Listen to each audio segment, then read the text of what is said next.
हरे कृष्ण। श्रीमद् भागवतम प्रथम स्कंद 15वां अध्याय। कृष्ण विरह व्यथित पांडवों का परीक्षित को राज्य देकर स्वर्ग सिधारना। सूत जी कहते हैं, भगवान श्री कृष्ण के प्यारे सखा अर्जुन एक तो पहले ही श्री कृष्ण के विरह में कृश हो रहे थे। उस पर राजा युधिष्ठिर ने उनकी विषादग्रस्त मुद्रा देखकर उनके विषय में कई प्रकार की आशंकाएं करती हुई प्रश्नों का झाड़ी लगा दी। शोक से अर्जुन का मुख और हृदय कमल सूख गया था, चेहरा फीका पड़ गया था। ये उन्हीं भगवान श्री कृष्ण के ध्यान में ऐसे डूब रहे थे कि बड़े भाई प्रश्नों का कुछ भी उत्तर ना दे सके। बड़े भाई के प्रश्नों का कोई भी उत्तर ना दे सके। श्री कृष्ण की आंखों से ओझल हो जाने के कारण ये बड़ी हुई प्रेम जनित उत्कंठा के परवश हो रहे थे। रथ हाँकने टहलने आदि समय भगवान ने उनके साथ जो मित्रता, अभिन्न हृदयता और प्रेम से भरे हुए व्यवहार किए थे, उनकी याद आ रही थी।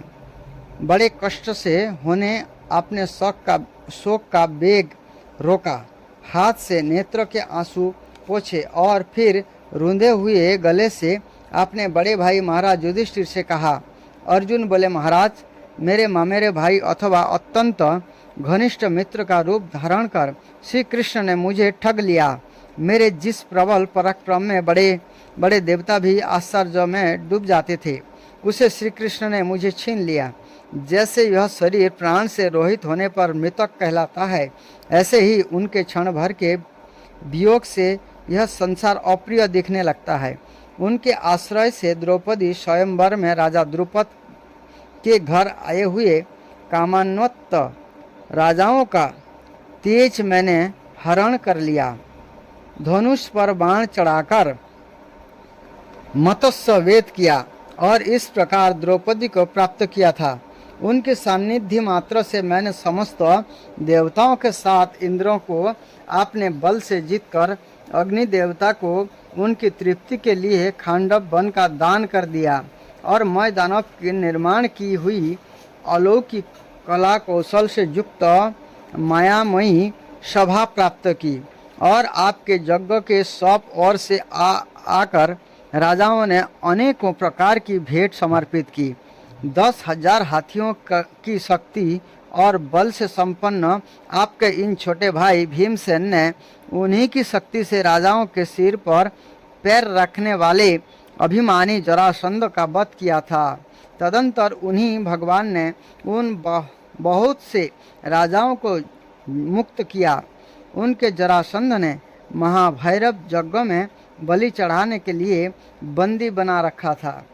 उन सब राजाओं ने आपके यज्ञ में अनेकों प्रकार के उपहार दिए थे।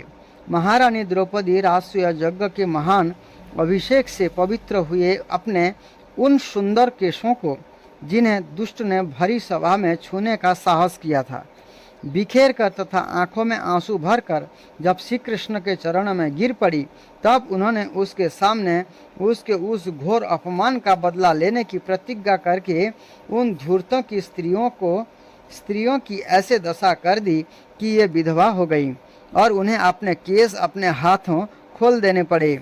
वनवास के समय हमारे वैरी दुर्योधन के षड्यंत्र से 10,000 स्त्रियों शिष्यों को साथ बिठाकर भोजन करने वाले महर्षि दुर्वासा ने हमें दुस्तर संकट में डाल दिया था। उस समय उन्होंने द्रौपदी के पात्र में बची हुई शाक की एक पत्ती का ही भोग लगाकर हमारी रक्षा की। उनके ऐसा करते ही नदी में स्नान करती हुई मुनि मंडली को ऐसा प्रतीत हुआ मानो उनकी तो बात ही क्या, सारी त्रिलोक की ही तृप्ति हो गई है। उनके प्रताप से मैंने युद्ध में पार्वती सहित भगवान शंकर को आश्चर्य में डाल दिया तथा उन्होंने मुझको अपना पाशुपत नामक अस्त्र दिया।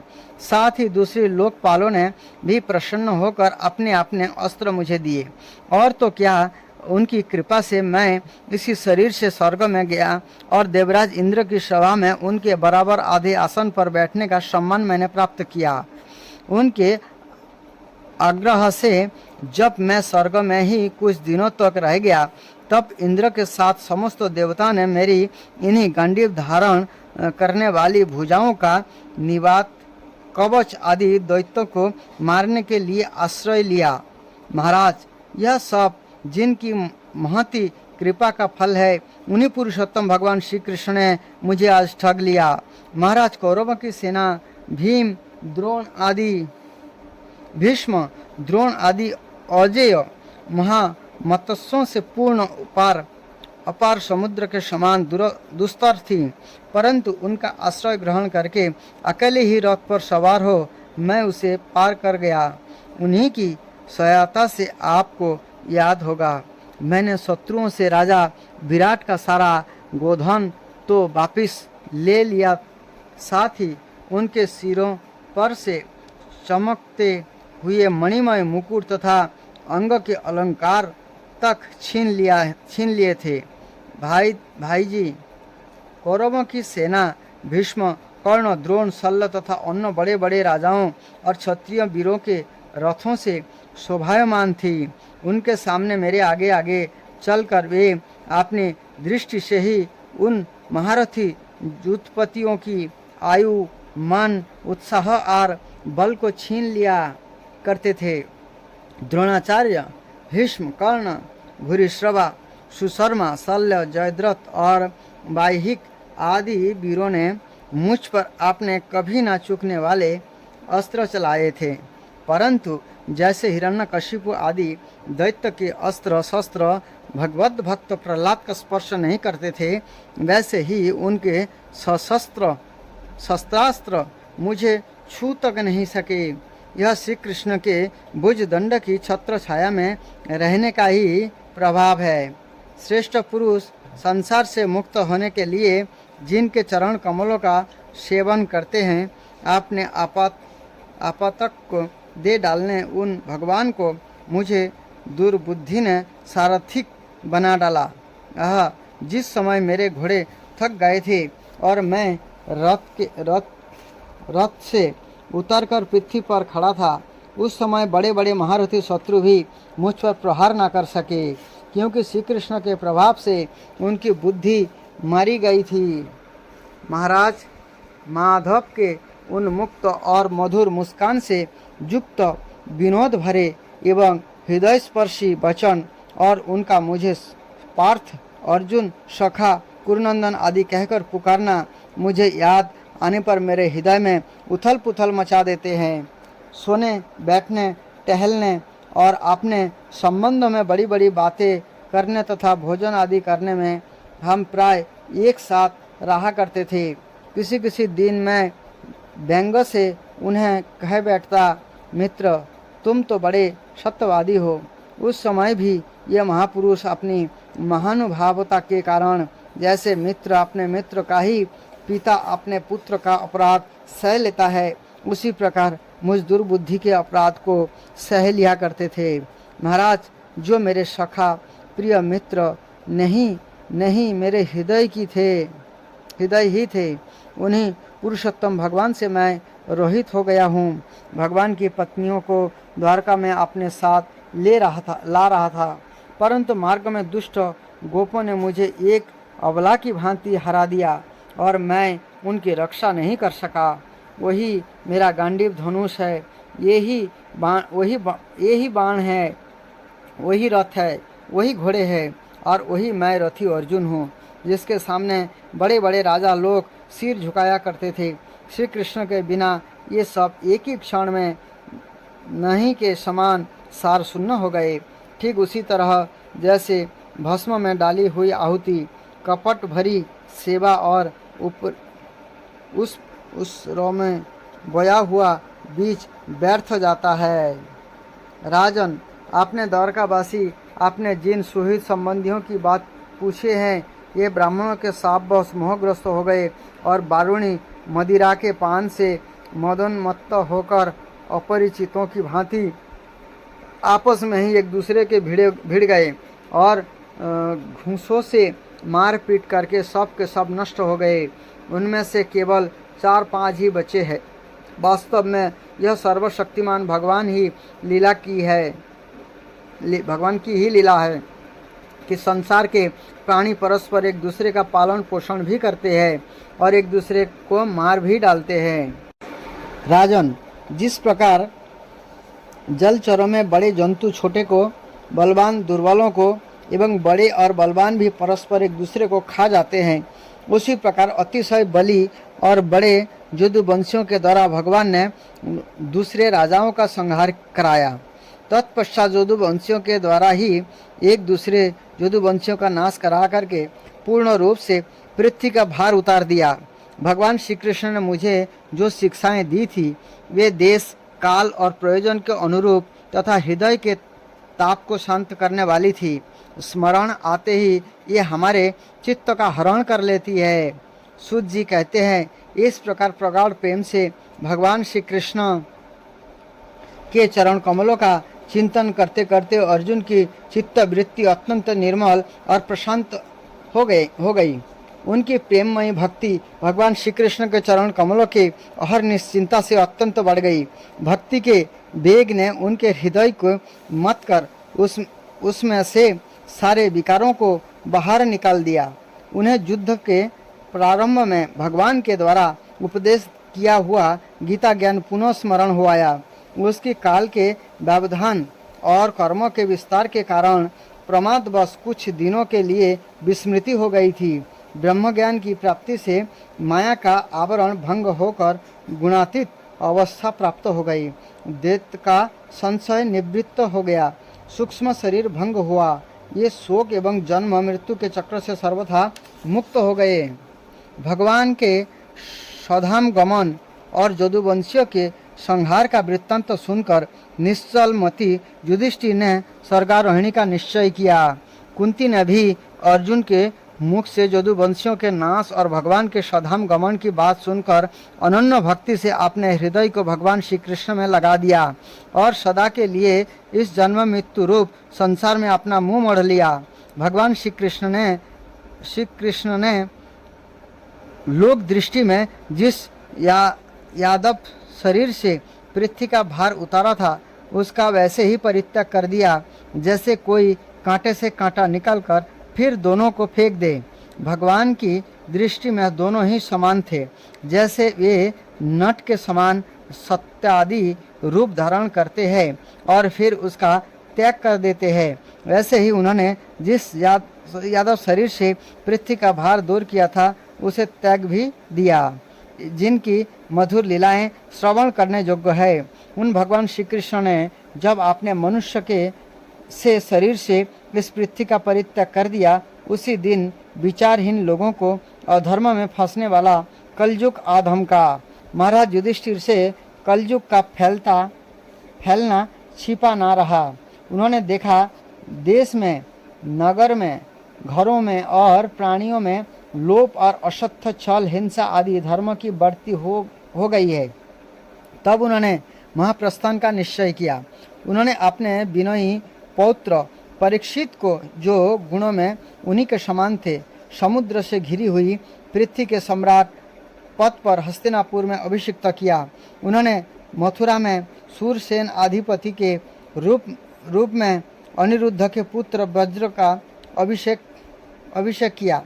इसके बाद समर्थ युधिष्ठिर ने राजापत्य यज्ञ करके आहवनीय आदि अग्नियों को अपने में लीन करा लिया, अर्थात गृहस्थ आश्रम में धर्म से मुक्त होकर उन्होंने संन्यास ग्रहण किया।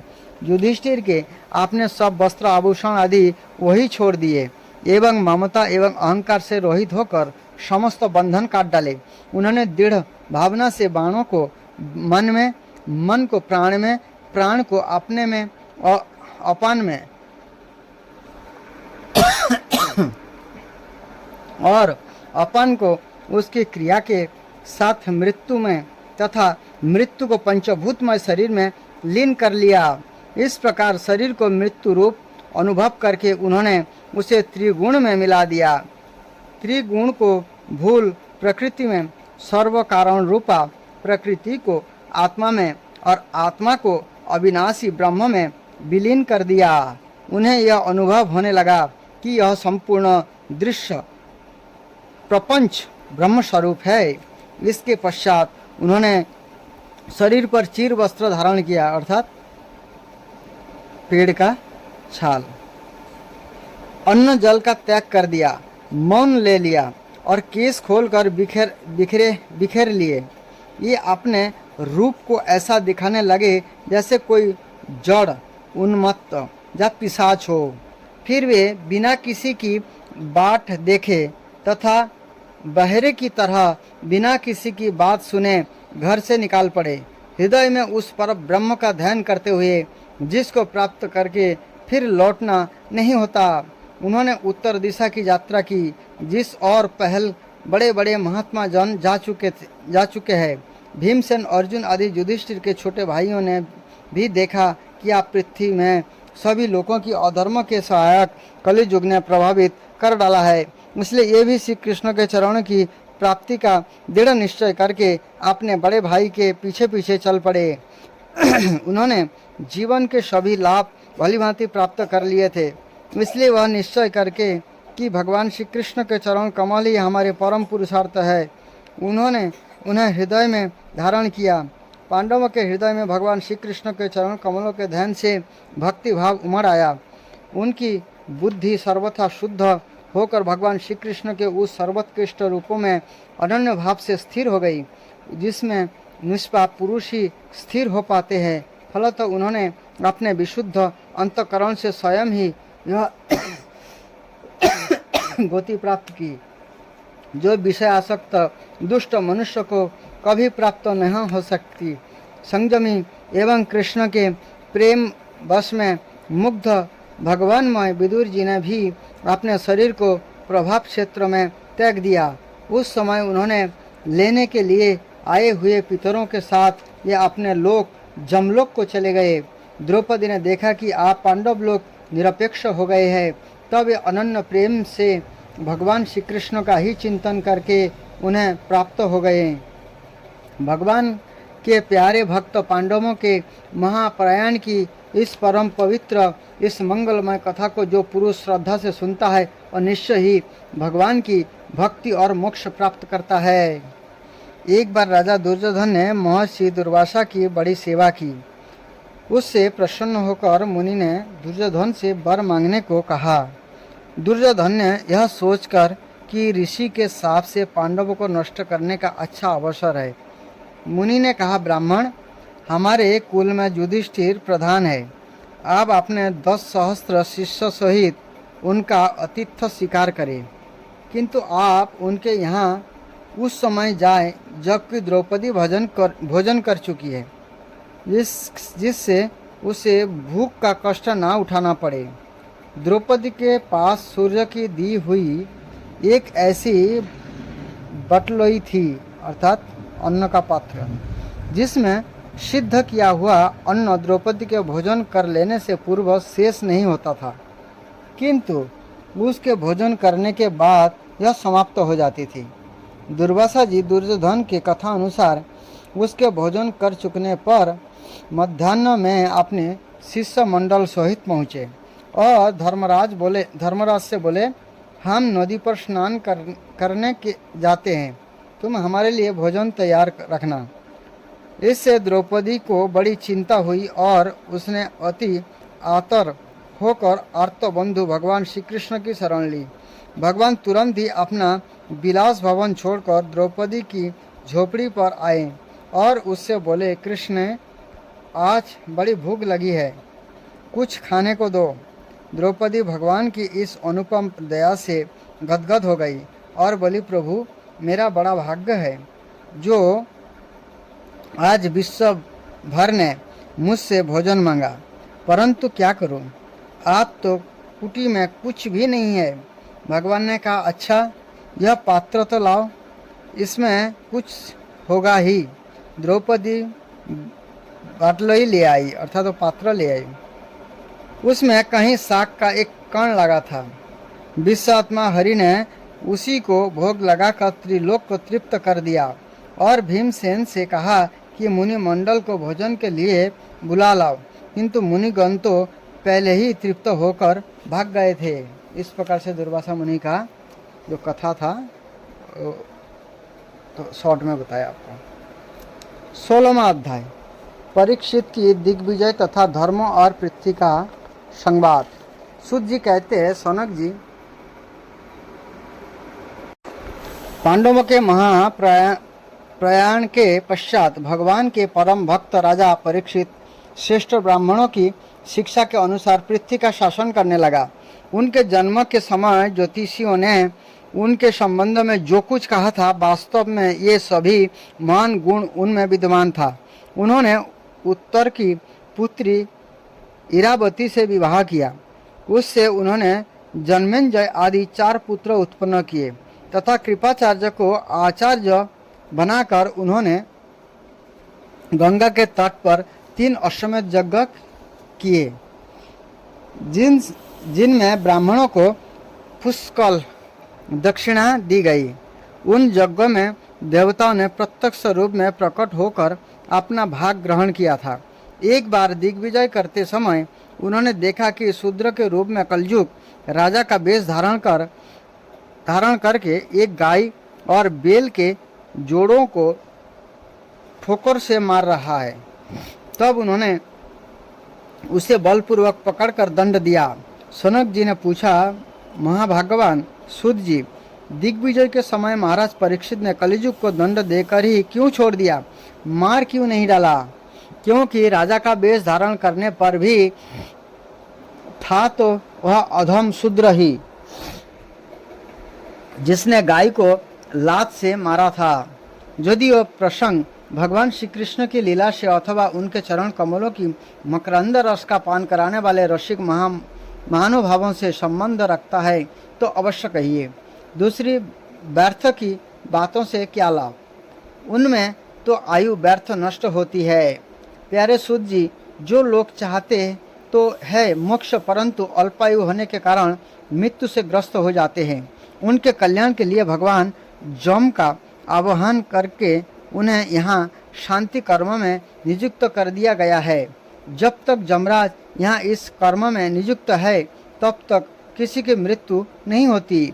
मृत्यु से प्राप्त मनुष्य के जीव भी भगवान की सुधातुल्य लीला कथा का पान कर सके, इसलिए महर्षियों ने भगवान जम को यहाँ बुलाया है। एक तो थोड़ी आयु और दूसरे कम समझ, ऐसे अवस्था में संसार के मंदभाग्य विषयी पुरुष की आयु व्यर्थ ही बीती जा रही है। नदी में रात और व्यर्थों के काम में दिन। सूत जी ने कहा, जिस समय राजा परीक्षित कुरु जंगल देश में सम्राट के रूप में निवास कर रहे थे, उस समय उन्होंने सुना कि मेरी सेना द्वारा सुरक्षित साम्राज्य कलियुग का प्रवेश हो गया। इस समाचार से इन्हें दुख तो अवश्य हुआ, परंतु यह सोचकर कि युद्ध करने का अवसर हाथ लगा, ये उतने दुखी नहीं हुए। इसके बाद युद्धवीर परीक्षित ने धनुष हाथ में ले लिया। ये श्याम वर्ण के घोड़े से जुते हुए सिंह की ध्वजा वाले सुसज्जित रथ पर सवार होकर दिग्विजय करने के लिए नगर से बाहर निकाल पड़े। उस समय रथ, हाथी, घोड़े और पैदल सेना उनके साथ साथ चल रही थी। उन्होंने भद्राश्व, केतुमाल, भारत, उत्तर कुरु और किमपुरुष आदि सभी वर्षों को जीतकर वहां के राजाओं से भेंट ली।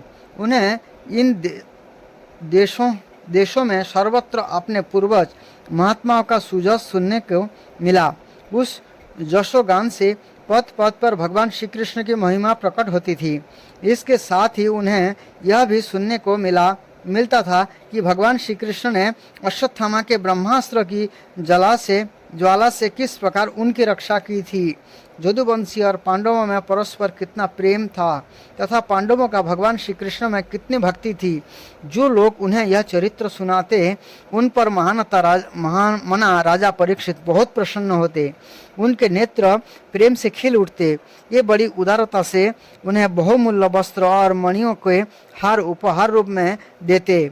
ये सुनते कि भगवान श्री कृष्ण ने प्रेम बस होकर पांडवों के सारथी का काम किया, उनके सभासद बने, यहाँ तक कि उनके मन के अनुसार काम करके उनकी सेवा भी की। उनके सखा तो थे ही, दूध भी बने।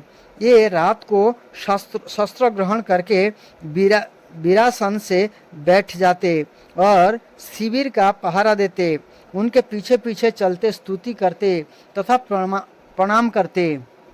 इतना ही नहीं, अपने प्रेमी पांडवों के चरणों में उन्होंने सारे जगत को झुका दिया। तब परीक्षित की भक्ति भगवान श्री कृष्ण के चरण कमलों में और भी दृढ़ हो जाती। इस प्रकार ये दिन दिन पांडवों के आचरण का अनुसरण करते हुए दिग्विजय कर रहे थे। उन्हीं दिनों उनके शिविर से थोड़ी ही दूर पर एक आश्चर्यजनक घटना घटी। वह मैं आपको सुनाता हूँ। धर्म बैल का रूप धारण करके एक पैर से घूम रहा था। एक स्थान पर उसे गाय के रूप में पृथ्वी मिली। पुत्र की मृत्यु से दुखिनी माता के समान उसके नेत्र से आंसुओं के झरने झर रहे थे। उसका शरीर श्रीहीन हो गया था। धर्म पृथ्वी से पूछने लगा। धर्म ने कहा, कल्याणी, कुशल से तो हो ना? तुम्हारा मुख कुछ कुछ मलिन हो रहा है, तुम श्रीहीन हो रही हो। मालूम होता है तुम्हारे हृदय में कुछ न कुछ दुख अवश्य है। क्या तुम्हारा कोई संबंधी दूर देश में चला गया है जिसके लिए तुम इतनी चिंता कर रही हो? कहीं तुम मेरी तो चिंता नहीं कर रही हो कि आप इसके 3 पैर टूट गए, एक ही पैर रह गया है। संभव है तुम अपने लिए शोक कर रही हो कि आप शूद्र तुम्हारे ऊपर शासन करेंगे। तुम्हें इन देवताओं के लिए भी खेत हो सकते हैं। तुम्हें आप यज्ञों में आहुति नहीं दी जाती, अथवा उस प्रजा के लिए भी जो वर्षा ना होने के कारण अकाल एवं दुर्भिक्ष से पीड़ित हो रही है। देवी, क्या तुम राक्षस सरीखे मनुष्य के द्वारा सताई हुई आरक्षित स्त्रियों एवं आर्त बालकों के लिए शोक कर रही हो? संभव है विधा आप कुकर्मी ब्राह्मणों के चंगुल में पड़ गई है और ब्राह्मण विप्रद्रोही राजाओं की सेवा करने लगे हैं और इसी का तुम्हें दुख हो। आज के नाम मात्र के राजा तो 16 आने कली युगी हो गई है। उन्होंने बड़े बड़े देशों को भी उजाड़ डाला है। क्या तुम उन राजाओं या देशों के लिए शोक कर रही हो? आज की जनता खान पान, वस्त्र, स्नान और स्त्री सहवास आदि में शास्त्रीय नियमों का पालन ना करके स्वेच्छाचार कर रहे हैं। क्या इसके लिए तुम दुखी हो? माँ पृथ्वी, आप मुझ में आप समझ में आया हो ना हो, तुम्हें भगवान श्री कृष्ण की याद आ रही होगी, क्योंकि उन्होंने तुम्हारा भार उतारने के लिए ही अवतार लिया था। आज ऐसी लीलाएं की थी जो मोक्ष का भी अवलंबन है। जब उनके लीला संवरण कर लेने पर उनके परित्यक से तुम दुखी हो रही हो। देवी, तुम तो धन रत्न की खान हो। तुम अपने क्लेश का कारण जिसके तुम इतने दुर्बल हो गई हो, मुझे बतलाओ। मालूम होता है बड़े बड़े बलवानों को भी हरा देने वाले काल ने देवताओं के द्वारा बंदनीय तुम्हारे सौभाग्य को छीन लिया है। श्री पृथ्वी ने कहा, धर्म, तुम मुझसे जो कुछ पूछ रहे हो वो सब स्वयं जानते हो। जिन भगवान के सहारे तुम सारे संसार को सुख पहुँचाने वाले अपने चारों चरणों से युक्त थे, जिनमें सत्य, पवित्रता, दया, क्षमा, त्याग, संतोष, सरलता, सम, दम, तप, क्षमता, तितिक्षा, उपरति, शास्त्र विचार, ज्ञान, वैराग्य, ऐश्वर्य, वीरता, तेज, बल, स्मृति, स्वतंत्रता, कौशल, कांति, धैर्य, कमलता, निर्भीकता, विनय, शील, साहस, उत्साह, बल, सौभाग्य, गंभीरता, स्थिरता, आस्तिकता, कीर्ति, गौरव और निरहंकारता, ये 39 अप्राकृत गुण तथा महत्वाकांक्षी पुरुषों के द्वारा वांछनीय अर्थात शरणागत वत्सलता आदि और भी बहुत से महान गुण उनकी सेवा करने के लिए नित्य निरंतर निवास करते हैं। एक क्षण के लिए भी उनसे अलग नहीं होते। उन्हीं समस्त गुणों के आश्रय सौंदर्य धाम भगवान श्री कृष्ण ने इस समय इस लोक से अपनी लीला संवरण कर ली और यह संसार पापमय कलिजुग के दृष्टि का शिकार हो गया। वही देखकर मुझे बड़ा शोक हो रहा है। अपने लिए देवता में श्रेष्ठ तुम्हारे लिए देवता, पितर, ऋषि, साधु और समस्त वर्ण तथा आश्रमों के मनुष्य के लिए मैं शोकग्रस्त हो रही हूँ, जिनका कृपा कटाक्ष प्राप्त करने के लिए ब्रह्म आदि देवता भगवान के शरणागत होकर बहुत दिनों तक तपस्या करते रहे। वही लक्ष्मी जी अपने निवास स्थान कमल वन का परित्याग करके बड़े प्रेम से जिनके चरण कमलों की सुभग छत्र छाया का सेवन करती है, उन्हीं भगवान के कमल, वज्र, अंकुश, ध्वजा आदि चिन्ह से युक्त श्री चरणों से विभूषित होने के कारण मुझे महान वैभव प्राप्त हुआ था और मेरी तीनों लोकों से बढ़कर शोभा हुई थी। परंतु मेरे सौभाग्य का आप अंत हो गया। भगवान ने मुझे अभागिनी को छोड़ दिया। मालूम होता है मुझे अपने सौभाग्य पर गर्व हो गया था, इसलिए उन्होंने मुझे यह दंड दिया है। तुम अपने 3 चरणों के कम हो जाने से मन ही मन कुड़ रहे हो, अतः अपने पुरुषार्थों से तुम्हें अपने ही अंदर पुनः सब अंग से पूर्ण एवं स्वस्थ कर देने के लिए वे अत्यंत रमणीय श्याम सुंदर विग्रह से यदुवंश में प्रकट हुए और मेरे बड़े भारी भार को जो असुरवंशी राजाओं की सैकड़ों अक्षहिणियों के रूप में था नष्ट कर डाला, क्योंकि ये परम स्वतंत्र थे, जिन्होंने अपनी प्रेम भरी चितवन, मनोहर मुस्कान और मीठी मीठी बातों से सत्यभामा आदि मधुमही मानिनियों के मन को साथ धीरज को भी छीन लिया था और जिनकी चरण कमलों के स्पर्श से मैं निरंतर आनंद से पुलकित रहती थी, उन पुरुषोत्तम भगवान श्री कृष्ण का विरह भला कौन सह सकती है। धर्म अर्पित थी इस प्रकार आपस में बातचीत कर ही रहे थे कि उस समय राजर्षि परीक्षित पूर्ववाहिनी सरस्वती के तट पर आ पहुँचे।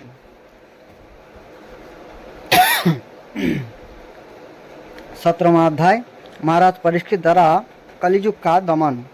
सूत जी कहते हैं, सनक जी, यहाँ पहुंचकर राजा परीक्षित ने देखा कि एक राजवेशधारी शूद्र हाथ में डंडा लिए हुए है और गाय बैल के एक जोड़े को इस प्रकार पीटता जा रहा है जैसे उनका कोई स्वामी ना हो। यह कमल तंतु के समान श्वेत रंग का बैल और एक पैर से खड़े कांप रहा था तथा शूद्र की ताड़ना से पीड़ित और भयभीत होकर मूत्र त्याग कर रहा था। धर्मोपयोगी दूध, घी आदि भविष्य पदार्थों को देने वाली यह गाय भी बार बार शूद्र के पैरों की ठोकरें खाकर अत्यंत दीन हो रही थी। एक तो वह स्वयं ही दुबली पतली थी, दूसरे उसका बछड़ा भी उससे पास नहीं था। उसे भूख लगी हुई थी और उसकी आंखों से आंसू बहते जा रहे थे। स्वर्ण जटित रथ पर चढ़े हुए राजा परीक्षित ने अपना धनुष चढ़ाकर मेघ के समान गंभीर बाणों से उसको ललकारा। अरे तू कौन है जो बलवान होकर भी मेरे राज्य के इन दुर्बल प्राणियों को बलपूर्वक मार रहा है? तूने नट की भांति वेश तो राजा का सा बना रखा है, परंतु कर्म से तू शूद्र जान पड़ता है। हमारे दादा अर्जुन के साथ भगवान श्री कृष्ण के परम धाम पधार जाने के इस प्रकार निर्जन स्थानों में निरपराध पर प्रहार करने वाला तू अपराधी है, अतः वध के योग्य है। उन्होंने धर्म से पूछा, कमल नाल के समान आपका श्वेत वर्ण है, 3 पैर ना होने पर भी आप एक ही पैर से चलते फिरते हैं। यह देखकर मुझे बड़ा कष्ट हो रहा है। बताइए, आप क्या बैल के रूप में कोई देवता है? अभी वह भूमंडल कुरुवंशी नरपतियों के बाहुबल से सुरक्षित है। इससे आपके सिवा और किसी भी प्राणी की आंखों से शोक के आंसू बहते मैंने नहीं देखे। धेनुपुत्र, आप शोक ना करें, इस शूद्र से निर्भय हो जाइए। गोमाता, मैं दुष्ट को दंड देने वाला हूँ, अब आप रोए नहीं, आपका कल्याण हो। देवी, जिस राजा के राज्य में दुष्ट को उपद्रवों से सारी प्रजा त्रस्त रहती है, उस मत वाले राजा की कीर्ति, आयु, ऐश्वर्य और परलोक नष्ट हो जाते हैं। राजाओं का परम धर्म वही है कि ये दुखियों का दुख दूर करे। यह महादुष्ट और प्राणियों को पीड़ित करने वाला है, अतः मैं अभी इसे मार डालूंगा। सुरभिनंदन, आप तो 4 पैर वाले जीव है, आपके 3 पैर किसने काट डाले? श्री कृष्ण के अनुयायी राजा के राज्य में कभी कोई भी आपकी तरह दुखी ना हो। वृषभ, आपका कल्याण हो। बताइए, आप कैसे निरपराध साधुओं का अंग भंग करके किस दुष्ट ने पांडवों की कीर्ति में कलंक लगाया है? जो किसी निरपराध प्राणी को सताता है, उसे चाहे वह कहीं भी रहे, मेरा भय अवश्य होगा। दुष्ट का दमन करने से साधुओं का कल्याण हो जाता है। जो उदंड व्यक्ति निरपराध प्राणियों को दुख देता है, वह चाहे साक्षात देवता ही क्यों न हो, मैं उसकी बाजूबंद से विभूषित भुजा को काट डालूंगा। बिना आपत्ति काल के मर्यादा का उल्लंघन करने वालों को शास्त्र अनुसार दंड देते हुए अपने धर्म में स्थित लोगों का पालन करना राजाओं का परम धर्म है। धर्म ने कहा, राजन, आप महाराज पांडु के वंशज है, आपका इस प्रकार दुखियों को आश्वासन देना आपके योग्य ही है, क्योंकि आपके पूर्वजों के श्रेष्ठ गुणगानों भगवान श्री कृष्ण को इनका सारथी और दूत आदि बना दिया था। नरेंद्र, शास्त्रों के विभिन्न वचनों से मोहित होने के कारण हम उस पुरुषों को नहीं जानते जिनके क्लेशों के कारण उत्पन्न होते हैं। जो लोग किसी भी प्रकार के दैत्य को स्वीकार नहीं करते, ये अपने आप को ही अपने दुख का कारण बतलाते हैं। कोई प्रारब्धों को कारण बतलाते हैं, तो कोई कर्म को, कुछ लोग स्वभाव को, तो कुछ लोग ईश्वर को दुख का कारण मानते हैं। किन्हीं का ऐसा ही निश्चय है कि दुख का कारण ना तो तर्क के द्वारा जाना जा सकता है और ना वाणी के द्वारा बताया जा सकता है। राजर्षि, आप इनमें कौन सा मत ठीक है, यह आप अपनी बुद्धि से ही विचार लीजिए। सूत जी कहते हैं, ऋषि श्रेष्ठ सनक जी, धर्म का यह प्रवचन सुनकर सम्राट परीक्षित बहुत प्रसन्न हुए। उनका खेद मिट गया। उन्होंने शांतचित होकर उनसे कहा। परीक्षित ने कहा, धर्म का तत्व जानने वाले वृषभ देव, आप धर्म का उपदेश कर रहे हैं। अवश्य ही आप वृषभ के रूप में स्वयं धर्म है। आपने अनेकों दुख देने वालों का नाम इसलिए नहीं बताया है कि अधर्म करने वालों को जो नरक आदि प्राप्त होते हैं, यही चुगली करने वाले को भी मिलते हैं। अथवा वही सिद्धांत निश्चित है कि प्राणियों के मन और वाणी से परमेश्वर की माया के स्वरूप का निरूपण नहीं किया जा सकता। धर्मदेव, सत्य युग में आपके 4 चरण थे, तप, पवित्रता, दया और सत्य। इस समय अधर्म के अंश गर्व, आसक्ति और मत से 3 चरण नष्ट हो चुके हैं। आपका 4था चरण केवल सत्य ही बच रहा है। इसी के बल पर आप जो जी रहे हैं। असत्य से पुष्ट हुआ यह अधर्म रूप कलियुग उसे भी ग्रास कर लेना चाहता है। ये गौ माता साक्षात पृथ्वी है। भगवान ने इनका भारी बोझ उतार दिया था और ये उनके राशि राशि सौंदर्य बिखरने वाले चरण चिन्ह से सर्वत्र उत्सवमयी हो गई थी। अब ये उनसे बिछुड़ गए हैं। ये साध्वी अभागिनी के समान नेत्र में जल भरकर यह चिंता कर रही है कि आप राजा का संग बनाकर ब्राह्मण द्रोही शूद्र मुझे भोगेंगे। महारथी परीक्षित ने इस प्रकार धर्म और पृथ्वी को सांत्वना दी। फिर उन्होंने अधर्म के कारण रूप कलयुग को मारने के लिए तीक्ष्ण तलवार उठाए। कलयुग ताड़ गया और ये तो आप मुझे मार ही डालना चाहता है। तो झटपट उसने अपने राज चिन्हित उतार डाले और भय विहल होकर उनके चरणों में अपना सिर रख दिया। परीक्षित बड़े यशस्वी, दीन वत्सल और शरणागत रक्षक थे। उन्होंने जब कलियुग को अपने पैरों पर पड़े देखा तो कृपा करके उसको मारा नहीं, अपितु हंसते हुए से उससे कहा। परीक्षित बोले, जब तू हाथ जोड़कर शरण आ गया तब अर्जुन के यशस्वी वंशों में उत्पन्न हुए किसी भी वीर से तुझे कोई भय नहीं है, परंतु तू अधर्म का सहायक है, इसलिए तुझे मेरे राज्य में बिल्कुल नहीं रहना चाहिए। तेरे राजाओं के शरीर में रहने के भी लोभ, झूठ, चोरी, दुष्टता,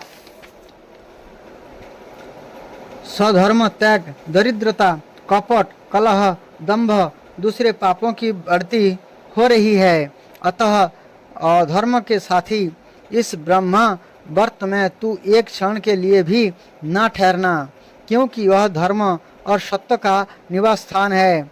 इस क्षेत्र में यज्ञ विधि के जानने वाले महात्मा यज्ञ के द्वारा महापुरुष भगवान की आराधना करते रहते हैं। इस देश में भगवान श्री हरि यज्ञ के रूप में निवास करते हैं। यज्ञ के द्वारा उनकी पूजा होती है और ये यज्ञ करने वालों का कल्याण करते हैं। ये सर्वात्मा भगवान वायु की भांति समस्त चराचर जीवों के भीतर और बाहर एक रस स्थित रहते हुए उनकी मनोकामना पूर्ण करते रहते हैं। शुद्ध जी कहते हैं, परीक्षित की यह आज्ञा सुनकर कलिजुग सिहर उठा, मतलब बहुत डर गया। जमराज के समान मारने के लिए उद्धत हाथ में तलवार लिए हुए परीक्षित से यह बोला। कौन? कलिजुग। कलिजुग ने कहा, सार्वभौम अर्थात समस्त जगत के प्रजापालक, आपकी आज्ञा से जहाँ भी कहीं भी मैं रहने का विचार करता हूँ वहीं देखता हूँ कि आप धनुष पर बाण चढ़ाए खड़े हैं। धार्मिक शिरोमणि, आप मुझे यह स्थान बतलाइए जहाँ मैं आपकी आज्ञा का पालन करता हुआ स्थिर होकर रह सकूं। सूत जी कहते, कलिजुग की प्रार्थना स्वीकार करके राजा परीक्षित ने उसे 4 स्थान दिए।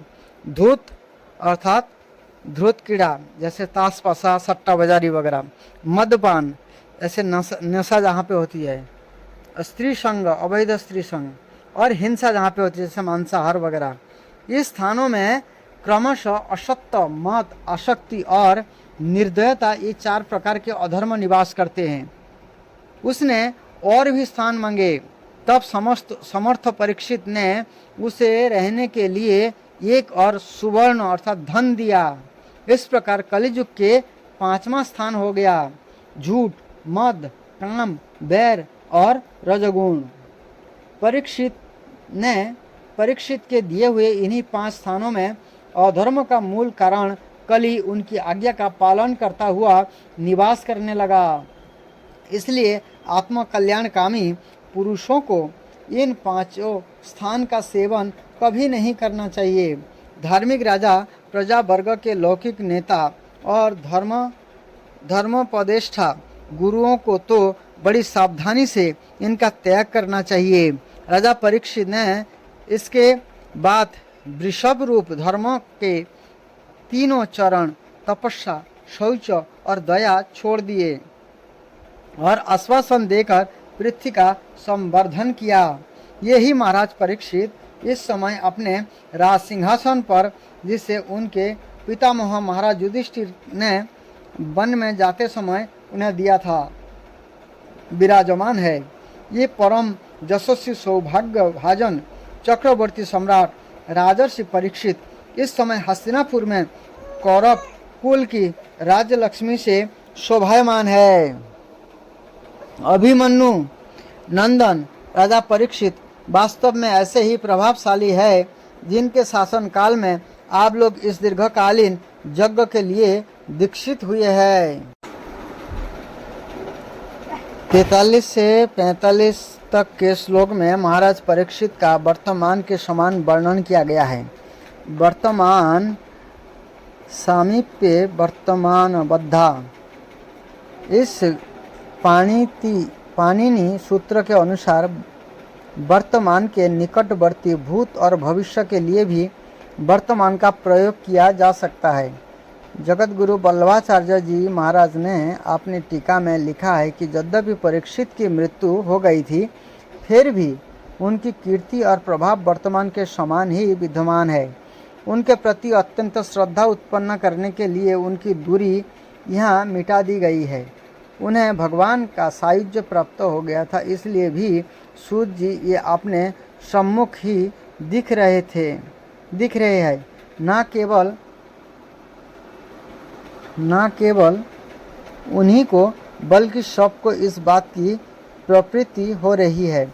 आत्मा ये जायते पुत्रः। इस श्रुति के अनुसार जन्मेंजय के रूप में भी यहीं राज सिंहासन पर बैठे हुए हैं। ये सब कारणों से वर्तमान के रूप में उनका वर्णन भी कथा के रस को पुष्टि की है।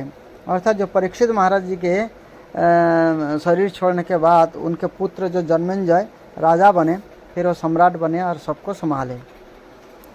आगे कथा आगे। हरे कृष्ण।